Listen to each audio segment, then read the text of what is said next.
Hey everyone, this is Dave Furfaro, and we are really excited today to have our first Pulm PEEPs Roundtable. We have a bunch of cystic fibrosis experts to talk about cystic fibrosis, new treatments, and sort of the revolution in care that's happened. As always, with me today is Kristina. Hey Monty, how's it going? Hey Dave, it's Kristina. I'm doing great today. I'm glad to be doing this and excited for all of our experts that we'll be talking to shortly. Yeah, me too. I feel pretty dwarfed in this group, so I'm glad I can just defer all questions over to them. I'll start by introducing them first as Emily DeMango. She is a professor of medicine at Columbia University Medical Center in New York.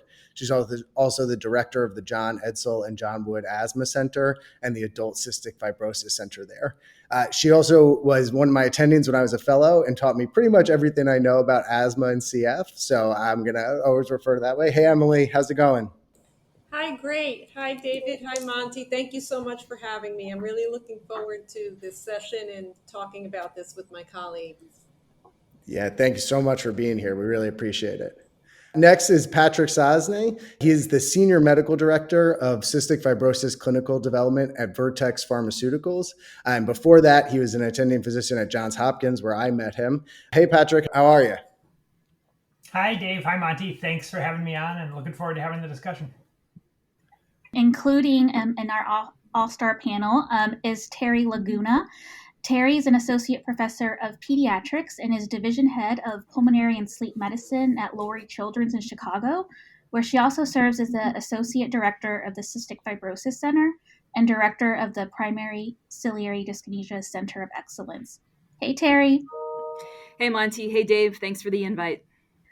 Of course. And rounding us out is Natalie West, who is currently an assistant professor of medicine at Johns Hopkins and oversees clinical operations in our adult CF center and has been my primary mentor for the last 5 years. So everything I tell her, everything that I have learned from CF has come from her. In addition to Patrick, who was also my attending at some point. I have to keep that in. But great to have you here today, Natalie. Thank you so much, Monty and Dave. And Dave, I think that you should have said the same thing about me and Patrick. Instead of giving all of the credit to Emily, you should have said we taught you a little bit of CF too. Yes, Maybe like definitely. 99% Emily, 1% me and Patrick. No, that's 100%. I should have given more credit. And actually, the other day during an episode, Monty and I were talking about bronchiectasis, and we literally paused and was like, oh, Natalie has that lecture. Do we have that somewhere to pull up your different distributions? So yes, you guys definitely have taught me more than your fair share. I apologize. Great. Before we get into some questions today, what is cystic fibrosis or CF? And as a reminder, CF is an autosomal recessive disorder caused by mutations in the cystic fibrosis transmembrane conductance regulator gene that affects over 30,000 individuals in the United States and over 70,000 individuals worldwide. So absence or dysfunction of the CFTR protein can lead to impairments in the pulmonary, gastrointestinal, as well as reproductive tracts. With recent advancements and improvements in care for people with CF, quality of life and survival for people with CF continue to improve. So let's get our questions started. Yeah, thanks, Monty, for that overview. And now I feel a little self-conscious going to Emily, but I'm still going to for the first time. Natalie, we'll get to you for sure. So, Emily, can you just provide us with an overview of what the existing treatments have been for CF and how you've seen these evolve over the years? We're going to talk a lot about the new treatments that have come out, but what treatments are out there and what have we been relying on to help patients with CF? Yes, I'd be happy to. So I got involved in CF in the early 90s, and I remember my first CF conference, national conference, was in 1994 when Pulmozyme had just been FDA approved, and that was the first CF-specific drug to be FDA approved for treatment. And I remember when I went to the conference then, there was a lot of talk about Pulmozyme, which is alpha dornase, I should use the generic term, a mucolytic to thin the mucus in CF. And there was a lot of excitement about that drug. It led to about a 6% improvement in lung function measured as FEV1. And sort of the theme of that conference was Pulmozyme or alpha dornase was going to improve the health of our patients to bridge them to lung transplantation, so to prolong time to lung transplantation. And this was 5 years after the CF gene had been discovered. At that same conference, there was in Sports Illustrated an article, an interview of Boomer Esiason, which was really moving about how devastated he was and how responsible he felt to passing on this genetic disease to his son. And I was really struck at that conference by, oh, gee, is this all we really have? Medicine for fatal, rapidly progressive disease, essentially, that only improves lung function by 6% and will help bridge people to lung transplant. So that was a long introduction to the first FDA-approved drug for cystic fibrosis. Most of the therapies, up until the modulators that I know Patrick and others will talk about, were really based on the symptoms of CF. So we use pancreatic enzymes to treat pancreatic malabsorption, mucolytics like alpha dornase, and then many years later, hypertonic saline to thin the thick mucus, and airway clearance to help expectorate these secretions to try and reduce infection frequency. Patients are and continue to be advised to exercise a lot, both for general health and to improve airway secretion clearance. Pseudomonas affects the majority of adults with cystic fibrosis and is associated with more rapid decline in lung function. So over the past 2 decades, we've seen many studies showing that if you suppress Pseudomonas intermittently as it starts growing, mostly in children, so if you delay chronic infection with Pseudomonas, you could delay this more accelerated decline in lung function. So really looking for and aggressively treating Pseudomonas as it comes up before it becomes chronic is now standard of care in CF, and that's a relatively new development. And then for those patients that Natalie and I, as adult CF doctors, take care of, most of them have chronic Pseudomonas and are on inhaled suppressive antibiotics. So I think I'm giving you in a nutshell the symptomatic treatment of CF that we have used up until we have this new class of drugs in the past 7 or 8 years. It was all symptom-based, and we treat acute exacerbations as they occur with either oral, inhaled, or intravenous antibiotics. So that was basically the mainstay of treatment previously.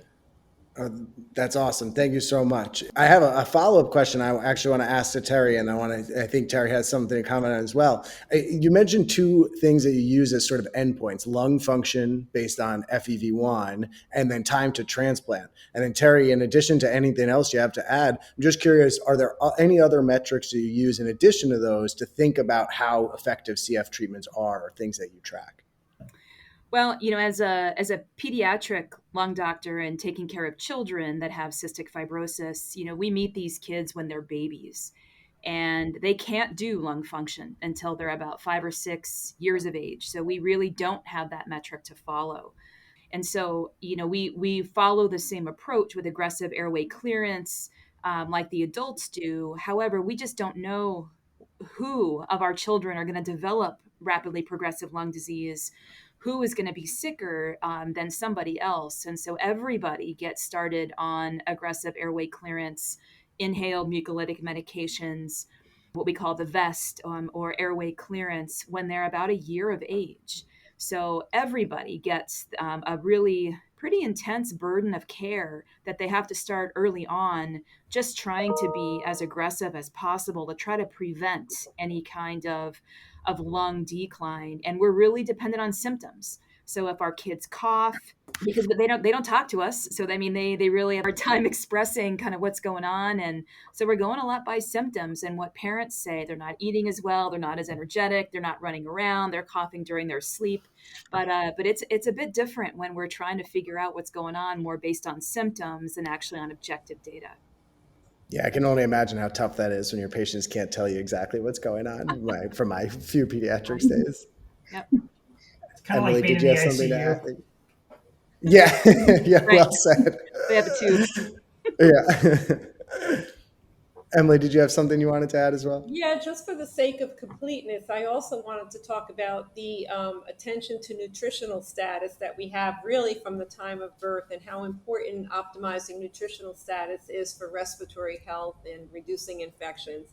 And that's a one sentence, but it's a lot of work, and you can imagine the amount of struggles that parents have with children, that adult physicians have with their patients about this need to constantly increase caloric intake to keep the body mass index at its optimal level, which is BMI of 22 in women and 23 in men.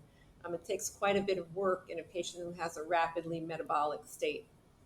Yeah, that's great. Thanks for adding that. And then I actually had one more question that I thought of is this, and I think the best questions are the ones you don't know the answers to. So, you mentioned the Pseudomonas infection. Do any of these studies of any of these drugs, and maybe not the CFTR modulators, but some of the antibiotics and suppressive, use development of Pseudomonas or, a number of Pseudomonas exacerbations as an endpoint? Or is that just something we look at, that's something that we get worried about as a marker for having more progressively declining lung function? No, that's a great question. So the inhaled antibiotic studies used outcomes like pulmonary exacerbations and lung function as the primary drivers, but some of them, not all of them, have looked at Pseudomonas density in the sputum. And my recollection is that the results are quite mixed. Some have been able to demonstrate that density of Pseudomonas goes down in sputum, and others have not. But those have really been secondary endpoints. The primary outcomes have mostly been pulmonary outcomes. Great. Well, I think that, we've had such a great discussion so far. And, it's important to learn about medications that have both, an objective as well as subjective kind of data and endpoints. I know over the years, though, with CF having a dysfunction, the CFTR gene, we've had several new medications known as CFTR modulators that have been developed to restore CFTR function. And Patrick, I was wondering, can you tell us more about the details of how these CFTR modulators work, or maybe discuss some of the current modulators available? Yeah, thanks, Kristina. So as you mentioned in your introduction, when you were talking about the the CFTR gene, mutations of which cause cystic fibrosis, there's a lot of different mutations in that CFTR gene. There's actually more than 2,000 that have been characterized. So there's all of those mutations can be grouped into a couple different classes, and that they affect the DNA or the protein in certain ways so that they could be grouped to think about therapies in a specific way. A certain type of mutation might reach the cells, might cause the CFTR gene to reach the cell surface, but not conduct chloride, or other types of mutations might not allow the CFTR protein to be folded correctly, and therefore it doesn't get to the cell surface and can't do what it needs to do to conduct chloride and regulate the epithelial homeostasis. CFTR modulators in general, put most simply, are a type of medication that restore function to the mutated CFTR protein product. And CFTR modulators can be grouped a little bit further into two different types. There are CFTR potentiators. These are medicines like Ivacaftor, which was first approved by the FDA in 2012. We're coming up on almost 10 years with Ivacaftor. And Ivacaftor or CFTR modulators specifically work to increase CFTR channel at the cell surface. So it actually helps the channel conduct chloride or other anions.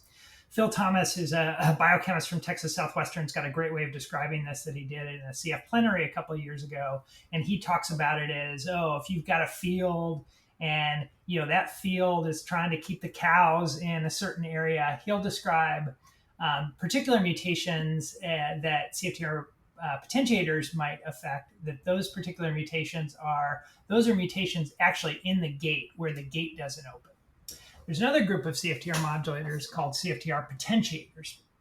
And these are drugs like Lumacaftor or Tezacaftor, or there's a newer next generation CFTR potentiator called Ivacaftor.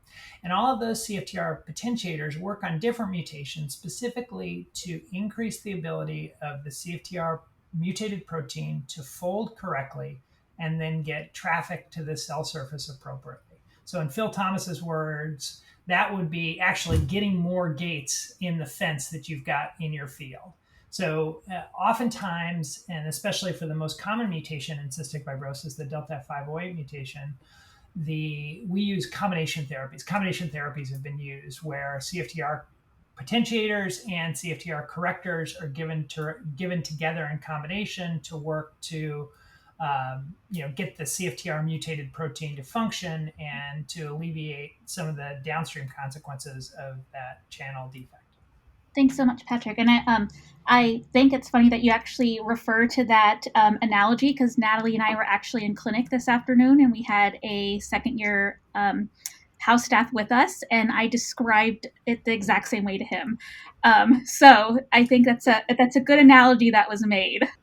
No, what was that? Full disclosure, what I would say, so Gary Cutting at Hopkins, who was my mentor, actually wrote a paper that described it in that way. Phil Thomas, the biochemist, is the one that made it extra folksy by describing it as a fence with gates and stuff. But Gary Cutting really is the one that described it as it's either a problem with quantity or it's a problem with activity of the channels. Phil Thomas is the one that kind of, put a good story on it, put a good spin on it. Yeah, well, it definitely worked, because that's how I remembered it. I told him, I being from Texas, it was, I told him the cattle and the gates was easy for me to remember. I'm sure I'm going to try to use that, and then some resident and med student is going to be like, I think he was talking about cows. I'm not sure what's going on. Patch clamping or cows, either or, yeah. Yeah, yeah. So Natalie, since the FDA has approved the most recent combination therapy, Ivacaftor, Tezacaftor, Ivacaftor, or Trikafta, in October 2019, can you describe the impact that it's had on the patients that you take care of in adult CF clinic every day? Honestly, it's been nothing short of a miracle. And so when I first heard of Trikafta and its results after the 6-month clinical trial, FEV1 increasing by 10 to 13%, depending on if you were on a previous modulator, the exacerbation rate going down by 65%, the sweat chloride going almost near normal. I think we were all super excited. I wasn't really prepared for all the changes Trikafta was going to allow us to do. And honestly, it's been looking a little different depending on patients. So some patients are taking the horse by the rein. They will come into clinic and say, yeah, I've stopped my hypertonic saline. I've stopped my alpha dornase, called Pulm because I don't need it anymore. I don't have anything else to cough up. So it doesn't matter whether I do my Pulm or hypertonic. I'm just not coughing up anything anymore. And so, obviously the approval of Trikafta coincided almost exactly with the beginning of the pandemic. And I was nervous because some of my patients were telling me, I've stopped these things and I'm not seeing them in clinic. I'm not physically seeing them, not having PFTs to make sure their lung function was stable off some of these. And the CF Foundation, as I don't know if you know, Dave, has paid for all CF patients in the United States to have home spirometers, which was really great and gave us some reassurance. They don't always work the way they're supposed to, but it did help me when we were doing all telemedicine that I'm like, okay, you've made these changes and your lung function is actually okay. And importantly, their symptoms have remained stable. And now that patients are back in clinic, we're actually seeing that hey, they're making these changes and their lung function is staying stable. Their symptoms are okay. And what has really shocked me is it's not just the people whose lung function is 70, 80, 90%. There's people whose lung function was 35%. It went to 50 or 55% after Trikafta, and they're even stopping therapies. It's hard I want to be like, oh, please be careful because I don't want you to get sick. But it's been quite fascinating. And I think the other big parameter we've seen is just the drastic reduction in exacerbations. Again, I think this is part of the pandemic. Our CF patients, people with CF, they know how to isolate. They know how to mask. And so they really did that in the beginning. So the rate of exacerbations has gone down by almost like 85%, but that's probably part pandemic, part Trikafta. And so we'll see once things eventually start opening up what happens. But it's been absolutely amazing. There's a patient that I share with Patrick that I can't say his name, of course, but who I took over his care after Patrick left Hopkins, and he hasn't been on IVs for 2 or 3 years, and someone who used to be on IVs 3 to 4 times a year. And so it's just really been quite dramatic. And now we're kind of left, I think, as a CF community being like, we need to redo some guidelines here because the care has changed and will need to change. And it's been quite dramatic. Wow, it's unbelievably impressive. Yeah, I remember reading those trials is like a textbook example of what should happen. The two curves completely separate very quickly. It's incredible to hear what it's actually looked like. Emily, have you had this similar experiences? And with that, I want to tag on a question. I know some of the earlier CFTR modulators only work for some mutations, and I know Patrick talked about those different mutations. What percentage of your patients are seeing these benefits now? Is it everybody? Is it vast majority? Is it still limited to a certain group that you're seeing in clinic? Yeah, so initially those early, so we kind of do separate some of them to highly effective modulator therapy, as Patrick described. Some are better than others, and initially, Ivacaftor for just very small proportion of our patients might have been 5 to 10%, but now the Trikafta is anyone who has one copy of Delta F508, which is 90% of our population, and so at least for adults, that's 90% of our adult patients in clinic. Terry can comment on the proportion just because it's not trickled down to all of the ages of the kids, but we're getting there. But that leads to a very important point is 10% of our patients with CF are not eligible for any modulator, which is really, really important. And I think nobody wants to forget them, and we want to still make sure we're getting them therapy in the future. Getting back to what Natalie mentioned about patients with severe lung disease showing improvement in lung function, there was a paper published out of France looking at that group, and they showed that over 80% of their CF patients were able to come off of the lung transplant list. And so Luke Benvenuto and he's a lung transplant doctor in here, just went on to the UNOS website and looked at the numbers of transplants for CF, and they're consistently around 225 per year. However, in 2020, it fell to 75. Now, you might say, well, that was the pandemic, but we looked at interstitial lung disease, COPD, and other indications, and they were pretty flat from 2019 to 2020. So, I started off talking about alpha dornase and being able to delay lung transplant by a little bit, but I think both the French study and the UNOS data for the United States is really promising, looking at the future of CF, and there are already very early indicators that this drug can really significantly delay transplant, maybe forever in some people, in many people. And I think that's really a positive finding. That's amazing. I definitely think that what we're seeing in the adult population is really great and really just inspiring to be a CF provider at this time. I do want to shift to you though, Terry, just given your expertise with the pediatric population. I know that the FDA has recently approved the use of Trikafta for children with CF ages 6 to 11 if they have at least one copy of the Delta F508 mutation. And I just want to know from you, Terry, how do you think this will change the lives of children with CF? Yeah, so I can tell you that every parent or guardian of a child who has CF with one copy of the Delta F508 mutation was literally counting the days until the FDA approved the medication for their child. We had families calling, asking if we had any news about when this was going to happen. And finally, the first week of June was when it was approved for the 6 to 11-year-olds. It really has been a game changer for us, but for a different reason. So Emily and Natalie were talking about, the treatment of established lung disease, of people who may be on a transplant list, people who have established existing lung disease, feeling better, having improvement in their lung function and coming off their medications. In kids, we actually may be talking about them really never experiencing any symptoms of cystic fibrosis. So eventually the goal is to have these medications approved down to months, if not days of life, where a baby born may be started on Trikafta and may never have a symptom of CF. These medications, when they were studied in our 6 to 11-year-olds, who are healthier, who have higher lung function to start with. I think the average FEV1 was 88% predicted in the trial looking at 6 to 11-year-olds, and they still went up on average 10 percentage points.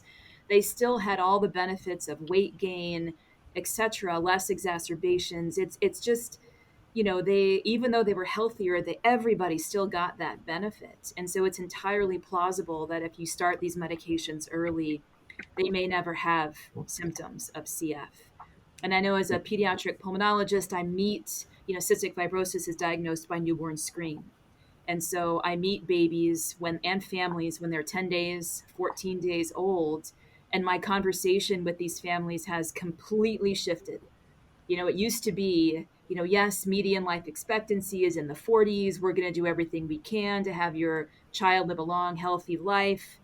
Now there is a medication, and depending on the genotype, you may never, my job is to keep you as healthy as possible until you are ready to start that modulator. And you may never have a symptom of CF. It's just entirely, it's changed how we talk about it.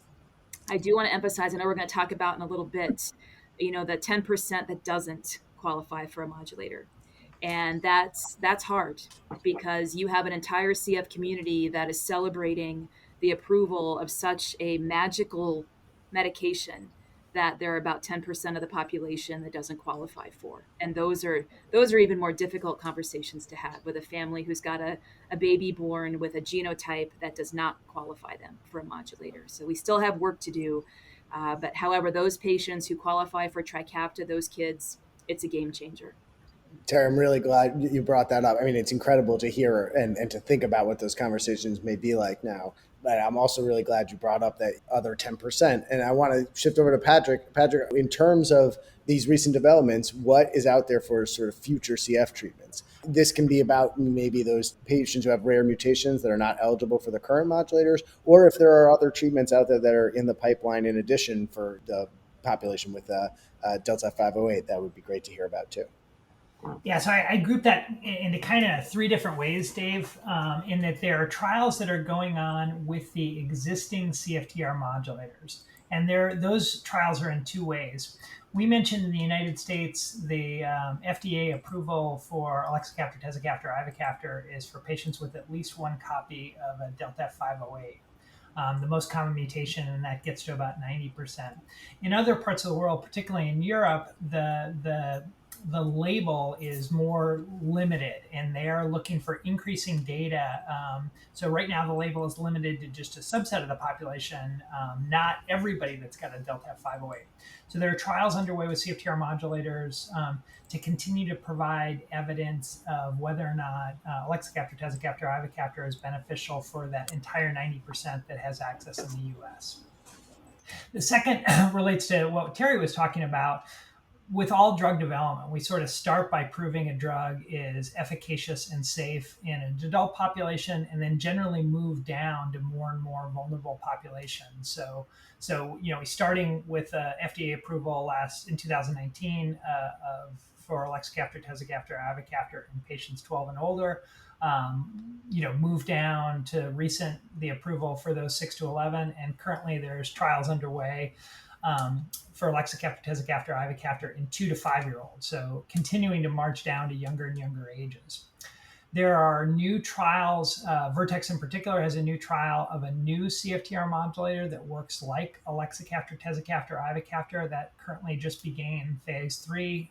There's interest from other drug companies, and there's other drug company trials in the CFTR modulator space that'll work in similar ways to the existing CFTR modulators. But Dave, you touched on, and Terry touched on, the 10% that don't make a CFTR protein. That their type of mutation doesn't produce any CFTR protein at all, so therefore it's not amenable to a small molecule that's designed to fix the protein that's made. And those 10% are going to require novel types of therapies. And the particular therapies that there's most scientific interest in, those are nucleic acid-based therapies, and then either gene replacement or gene editing. So a lot of the new CRISPR, Cas9, technologies that have been used in a lot of different diseases. There's a lot of excitement about using those therapies in cystic fibrosis. None of that has progressed very far yet, but that's where most of the clinical trials in that space for that 10% are going. Yeah, so it sounds like a lot of exciting things in the works, and then still a lot of questions and to answer and a lot of work to do. Patrick, you mentioned a few things about that 10% we've touched on, but also differences in different countries, differences in ages, and differences in patients with ability to access these drugs. So Terry, I wanted to ask you, how you sort of describe the faces of cystic fibrosis currently, and are there any disparities in CF care or research that we need to be aware of, and things that we can do to sort of prioritize health equity for all patients with cystic fibrosis? Yeah, that's a fantastic question, and I think one that really is at the forefront of our minds. With these new modulator medications, and 90% of the population that qualifies for them, by definition, it's the most common mutation. The Delta F508 mutation we've been talking about is the most common mutation in a white population. So, the majority of these medications are good in people who have genotypes that are common in a white population. And so I think the problem that we see is that, the majority of people, that 10%, that don't qualify, have rare genotypes. So their CFTR protein is different, or the CFTR gene is different, the mutations they have, than the Delta F508. And these medications don't work on those types of genotypes. And so those people tend to be from Black and brown communities. And so this, has really just highlighted a disparity that does exist, because the majority of people who don't qualify tend to be from Black and brown communities. I will say, for a long time, though, CF has largely been considered a disease of the white population. And, being prior to being in Chicago, I worked in Minnesota, which has a large CF center. But the demographics of our CF population, so the people who go to that center, are quite different from what I see now in Chicago. So here in Chicago, over a third of our patients identify as Latinx, and almost 15% are Black. We also have a number of other different races and ethnicities within the center that have rare genotypes. So almost a third of the patient population that we take care of here does not qualify for a CFTR modulator. So that's a large number of patients that don't. And so I think it just has accentuated some of the disparities, given that these communities don't have access to these medications. In addition, I also think that it's, the Latinx, the Black communities have different needs, they have a different culture, and the support groups and the support from CF programs and CF centers and the CF Foundation really needs to be tailored to these communities. Spanish-speaking support groups having, CF conferences translated and broadcast in Spanish or other languages. I think that the past year has really put a spotlight on a lot of these healthcare disparities. And, the CF Foundation has some work to do, as do all the centers, and how we talk with our families, how we support our families, and the research, obviously the commitment on behalf of the CF Foundation to not leave anybody behind, and really focus on all the research to identify a medication for everybody or a treatment for everybody. So, we certainly have some work to do, but it definitely has accentuated some of the disparities. While a community is celebrating Trikafta, there are a number of communities who are appropriately saddened and disheartened that they don't qualify. Yeah, thanks so much, Terry, for talking about that and discussing that. I definitely think over the last year, as you mentioned, there's been some kind of resurfacing or surfacing for the first time some, the health equity issues within pulmonary and critical care medicine, specifically, but within CF, as one of the domains. As you mentioned, there are definitely support from the CF Foundation and other programs to help tackle this. And I do want to shift to you, Natalie, as well, just as your clinical interest and expert in women's health and CF. I want you to see if you could kind of add on to what Terry said, but can you comment more on how you think sex and gender may impact clinical outcomes in people with CF? Sure. And so it's been known for a long time in the CF community that women with CF actually have shorter life expectancy than males with CF, so on the order of about 2 years. And so the reasons for this are not totally clear. There's a lot of hypotheses about how estrogen can affect exacerbation rates, infection, and even ion transport within the lungs, and how it affects the mucociliary clearance. Monty, as you know, with your own research that you and I do together that you lead, Monty's done a great registry project with the CF Foundation Patient Registry that is showing that females actually have a higher rate of exacerbations in every age throughout their life, beginning about 6, and doesn't really equal out until menopause hits. So the effect of sex hormones is definitely playing a role here, and how to kind of combat that. We're still working that out. And so the CF Foundation actually funds the Women's Health Research Working Group, which I'm one of the founding 5 members, and there's a lot of research ongoing to try and kind of figure out some of this. And some of the areas are looking at exacerbations and treatment of exacerbations with women, and also looking at the effect of contraception and pregnancy, and even looking at things like urinary incontinence, and how we can help women with that. It's quite interesting. I'm also part of the STOP program, with an exacerbation group, and we recently just finished a very large clinical trial. And we notice when we're looking at different factors of what makes exacerbation treatment better, and looking at whether patients do better if they spend some time in the hospital versus all at home. And what we found is that women, when they go home, they do worse, probably because they're taking care of everyone else besides themselves. So there's a lot to be worked out here, and I think that the women's group we're really charging ahead to try to find some answers and management strategies. Thanks, Natalie. And as a follow-up question for you, do you know, are there any sex differences in the differential response profiles to drug therapies in people with CF? In terms of the first CFTR modulator that was approved, Ivacaftor, like Patrick said, and almost 10 years ago now, there's a follow-up study. So the CF Foundation always has large follow-up studies for each CFTR modulator that's approved. And so the GOAL study followed these people long-term. And what they found in about 150 patients or so that were followed long-term, they looked at things like lung function, exacerbation rate, sweat chloride. And so they found that the exacerbation rate over that time was actually higher in males. So it really fit some of the findings that, Monty, you have found. But what was interesting, though, was that the reduction in exacerbations was actually higher in females than males over that time period. So perhaps Ivacaftor starting to level out, and maybe more modulators, that difference in exacerbation rates. But I think it's too early to tell, obviously, with Trikafta, which is more widely available. Great, thank you so much. It seems like there's a lot of work to be done in a lot of different areas. Terry, do you have anything to add? Dave, I just wanted to take you back to the comment that you made at the start of this segment, which was, you asked me about the faces of CF care. And I, in listening to Natalie and, Monty talk, I think I'm viewing it now as us providing the voice to those faces, because those faces have existed. We've known for a long time that the life expectancy in women is less than men. We've known for a long time that, children that are Latinx get Pseudomonas earlier. They have lower lung function. People who are not white die younger than their white counterparts. And, so I think it's now what we're finding now are people, taking the voices of those people. So people like Natalie and the Women's Health Group, people like myself and other people out in the CF Foundation that are doing research and really focusing and talking about these issues and really trying to do something about it. So I view, part of our job is to be the voice of those people that have been out there for a long time.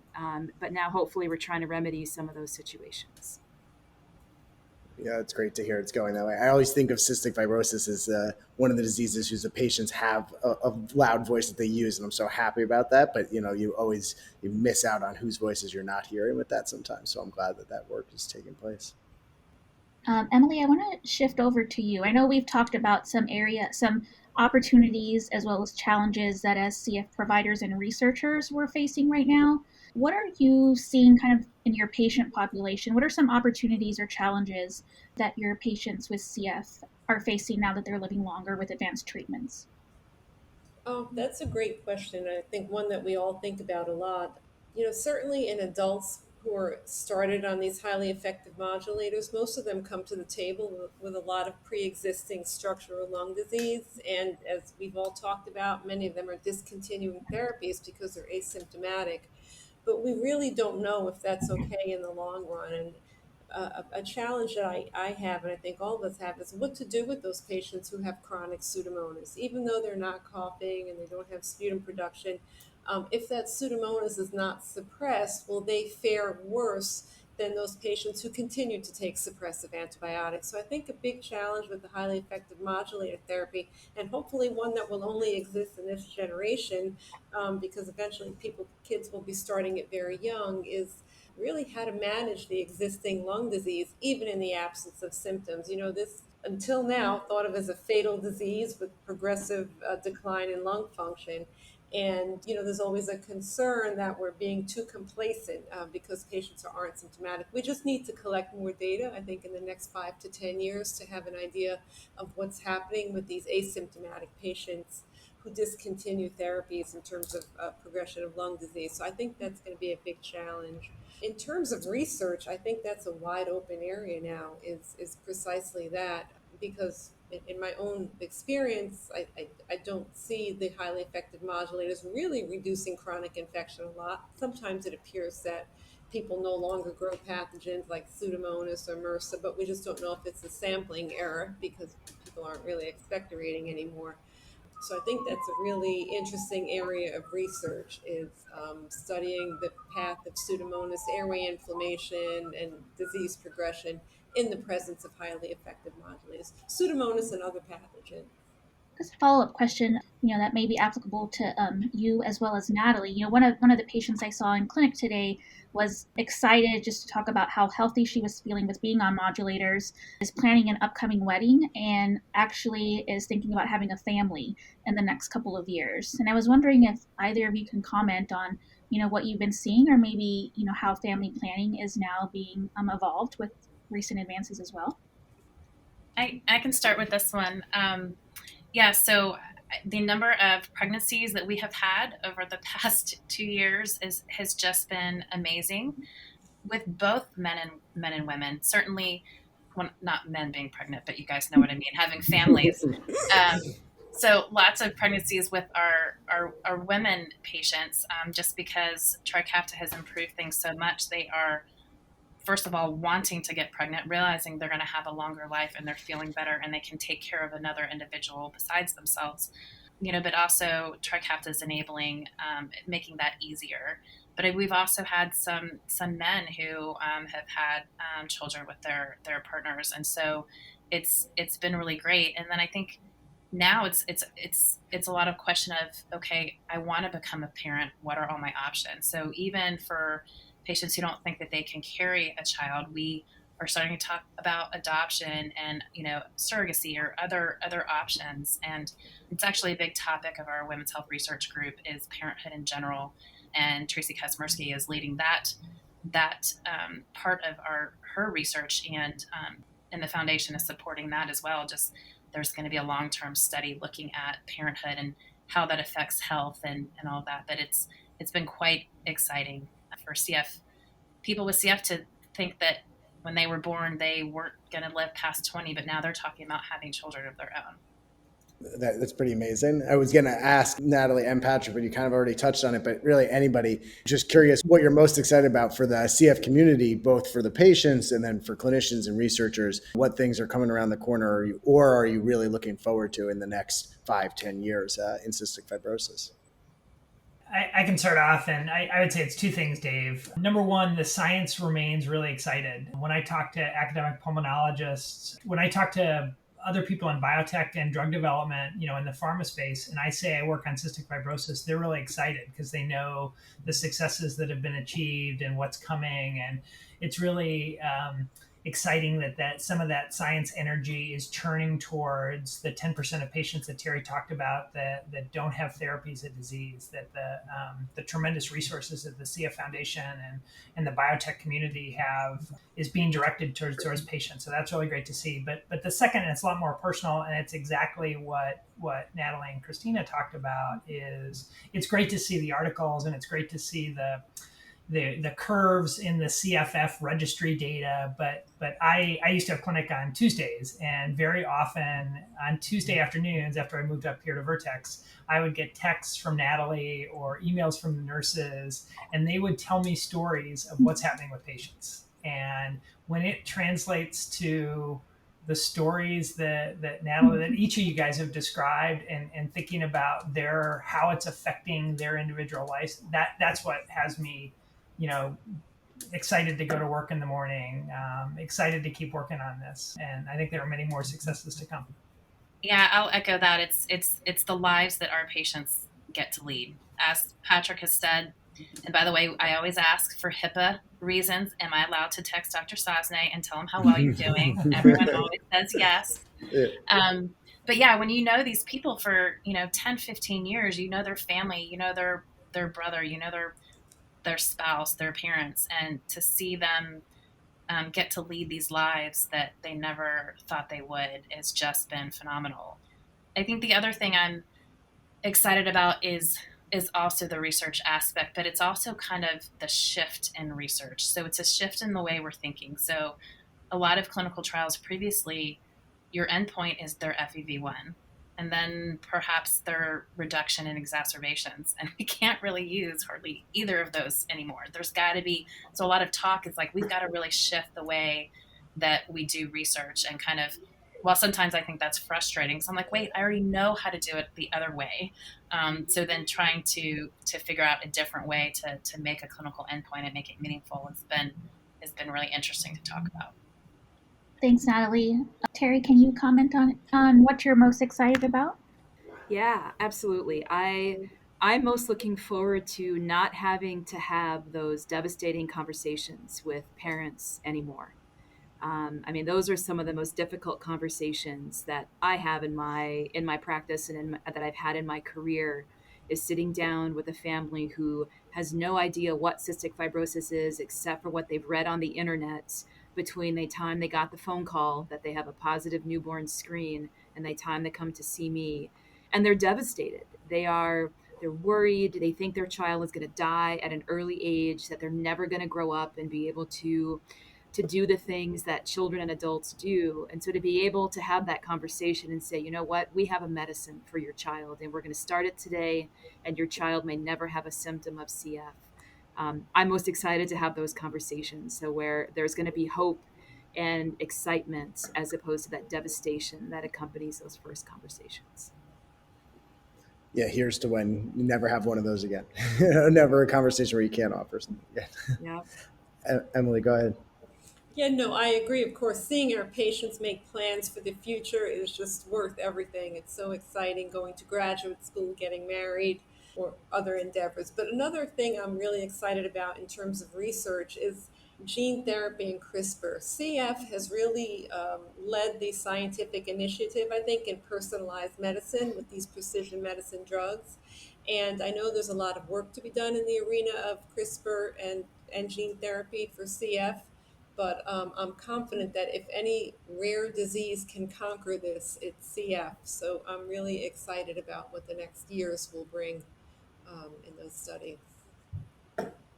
Yeah, the other great thing about it is CF is the people that get attracted to CF. We're all friends. I can say that safely here. But the fact that people like Kristina are doing CF, the fact that it continues to attract really smart, really caring trainees, on the scientific side, on the medicine side, on all of the multidisciplinary CF care.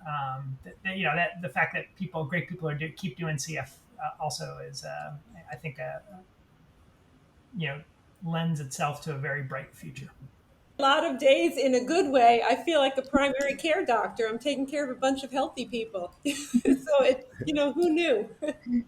That's great. That's great. Yeah, Patrick, way to make me feel bad on my own podcast. I appreciate it. Maybe I should go back into CF. No, that's awesome. The conferences And are I a did lot want of to fun, say, Dave. Yeah. yes, I look forward to the time when conferences exist again, in person at least. Yeah.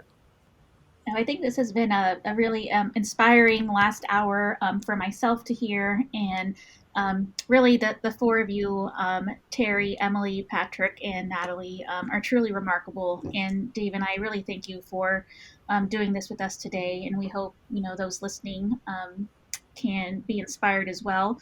Hopefully some future trainees in medicine that will one day follow in our footsteps. So thank you again for your participation. Thank you for inviting us. Absolutely. It's been a pleasure. This has been great. Thank you, Monty and Dave. It's great to talk with you guys. Thanks everyone for joining us for our first official episode of Pulm PEEPs. Make sure to come back in 2 weeks when we'll have our first case-based episode launching. Ansa Razak will take us through an unknown case and we'll work through it all together. This episode was recorded, produced, and edited by myself and Kristina Montemayor, and the music is original music produced by Eric Rogers.